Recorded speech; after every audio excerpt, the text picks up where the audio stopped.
Ty Lue called the Clippers soft. LAFC closes in on an international superstar striker. And is Andy Enfield packing his bags to leave USC? Good morning. I'm James. This is your daily dose of sports and snark for the greatest sports city in the world, Los Angeles. This is the faithful Angelenos morning report. So it is March 27, 2024. Lovely day. I plan on enjoying it with my wife. And by the way, though, let's get the day started off on the right foot. Let's talk a little LA sports. If you like being in the know about LA, clickety-clack the like button. Clickety-clack the subscribe button. There's a notification bell. Hit that. It'll let you know we drop new content. Sharing is caring. Let people know we exist. And by all means, comment. Love looking forward to hearing from you. Now, before we go through the news and notes, a quick look at the scoreboard. Without LeBron James, the Lakers were down by 14 at the start of the fourth quarter and still pulled out a 128-124 victory in double overtime over the Milwaukee Bucks. Stirring effort. Austin Reeves recorded a triple-double, including 29 points. Anthony Davis scored 34, added 23 rebounds. Excellent effort by the Lakes. Meanwhile, today, they're going to be in action again. They're traveling down to Memphis to play at 5 o'clock. And the Clippers will be at Philadelphia at 4:30. But speaking of the Clippers, what do you say we get to the news? We have been documenting the Clippers' fall from being an absolute juggernaut for the last couple of months. They've only gone 8-10 since the All-Star break. But it's even worse if you go back before the All-Star break, back to when Russell Westbrook broke his hand and needed surgery. Now, the Clippers have been giving a variety of reasons. Kawhi Leonard fretted that the team just relies way too much on its talent. James Harden has been playing court jester during the games to try to get them to lighten up a little bit. And now we have Coach Ty Lue laying down a basic insult, questioning their manhood. He says they're soft. Yes, like Kobe in the clip to Dwight Howard back in the day, soft. Like Glenn Big Baby Davis weeping in public after getting clowned by Kevin Garnett during a timeout, soft. And this is the type of thing, of course, that you obviously want to do when you want people to start acting tougher. Of course, most people, they start acting tougher by picking on a guy 6 inches shorter than them, but I digress. This is what Lue said, quote, "Identity for us, it's got to be toughness, which means physicality, mental and physical toughness, a high-powered offense, we can score in a lot of different ways, and we've got to have a defensive mindset. And so, right now, do we have an identity? I think, yeah, we're soft," unquote. And yes, Lue referenced Paul George recently. George recently suggested that the team lacked an identity. Quote, "You can't pick and choose when you want to lead. You can't pick and choose when you want to have an identity. You can't pick and choose when you want to do things the right way. So the only way we're going to get out of it is playing hard for 48 minutes, unquote. Now, Ty Lue obviously knows way more about basketball than I ever will. So will the players. So I'm not going to sit there and tell them that they're wrong, but I do have a different take that I want to give you an idea about here. When the Clippers traded for James Harden, they sent a lot of their bigger players to Philadelphia. A lot of their more physical players to Philadelphia to land James Harden. Right now, you're looking at a lineup of Ivica Zubac, and if he gets in foul trouble, Mason Plumlee, and everybody else is frankly small. So they don't rebound as well as they should because they don't have the height to compete. And on top of that, they allow 41% of their opponent's three-point shots to sink. So they don't rebound and they don't defend the perimeter. And this is something that you can't necessarily solve when you're shorter than your opponent. The rebounding part of it anyway. But you let me know what you think about that in the comments thread, by the way. LAFC likes to post clips on Twitter, X, etc. They put an LAFC baseball cap in a hat, in a box, they close it, and it's addressed somewhere. And they did so late last night. And in the tweet, they also included some French. Now, I only recognize French. I don't read it. They didn't include anybody's name. But you know that means that they're finally deciding to bring in a player, which they desperately need, by the way. I mean, just because they had a big win last weekend, they didn't score in the 3 matches prior. So, yesterday afternoon, the news was breaking that they were finalizing a deal to bring legendary French striker Olivier Giroud in this summer after his contract with AC Milan expires. Kudos for LAFC for finally figuring out they just couldn't throw everything on Dennis Bouanga's shoulders, right? Now, should the deal get completed, and obviously with that Twitter post, we have every reason to believe that it is complete, Giroud would join LAFC when the MLS summer transfer window opens on July 18th. The contract would run through next year. Now, in addition to playing for AC Milan and the French national team, where he's appeared in multiple World Cups, and by the way, won a World Cup, Giroud has played with Arsenal and Chelsea over in the Premier League. Now, you might be hearing all of these accolades that I'm giving to you, and you're saying, damn, that's a hell of a resume. But wait, doesn't that mean he's old? And you'd be right. He is old. He's 37. Don't get me wrong. He's still productive. He scored 12 times for Milan this year alongside American great Christian Pulisic. But you do have to start wondering when the body's going to betray him. LeBron James was a pretty healthy fellow until he came to the Lakers. He's just old. And again, to repeat, there's another problem.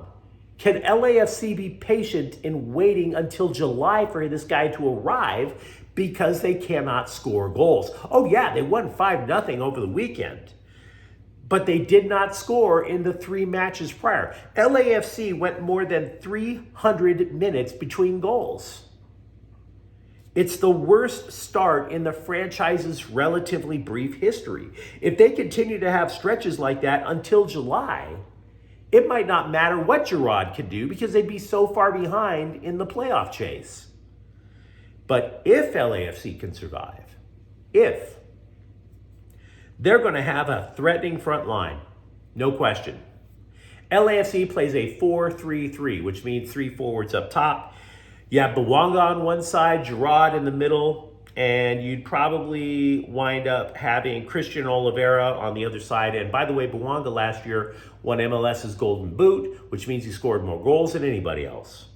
That's a pretty compelling front line because until now, manager Steve Cherundolo in the middle has just basically thrown anybody out there to try to see if there's any sort of connection. And there just hasn't been one. Very little success, but that theoretically should change starting mid-July. USC basketball coach Andy Enfield has been targeted by SMU to take over their basketball program. Targeted. I repeat targeted because Rodney Peete, the former Trojans quarterback who co-hosts a sports radio program, claimed it was a done deal. If it is in fact a done deal, and to be honest, I don't really think it is a done deal at all, Enfield would leave the Trojans as arguably its most successful basketball coach. He got the Trojans to the NCAA tournament in 3 consecutive seasons. That is a first for the program. He's been at USC 11 years, winning records in 7 of them, despite last year's collapse. But I'm skeptical that the deal is done. And here's why. First of all, Rodney Peete did not exactly major in journalism when he went to USC. Moreover, he's a quarterback. I don't know if he really has a lot of connections in the basketball program. Now, it is true that ESPN labeled Enfield a candidate for the gig. It's also true that Texas is a lot more affordable to live in than downtown LA. It's also very much true that Dallas doesn't give a damn about anything other than the Dallas Cowboys. So there's that. I'm here to tell you, I know this because I've lived all over the country. I lived in Dallas for 3 years. Nobody cared about the Rangers until they won the World Series last year. They kind of know who Luka Doncic is, right? But they don't care about the Mavericks. They forget they have a hockey team. SMU football is decent, and they don't draw squat into a very small football stadium. SMU is a small campus, period, nestled in the middle of an upscale neighborhood of Dallas. But their basketball gym alone is 70 years old. Meanwhile, you stay at USC, it's easier to recruit. The pressure isn't as high as coaching over at UCLA up the street. And the Trojans' facilities are pretty much state of the art. To pull Enfield away from USC, the contract would have to be fat as hell.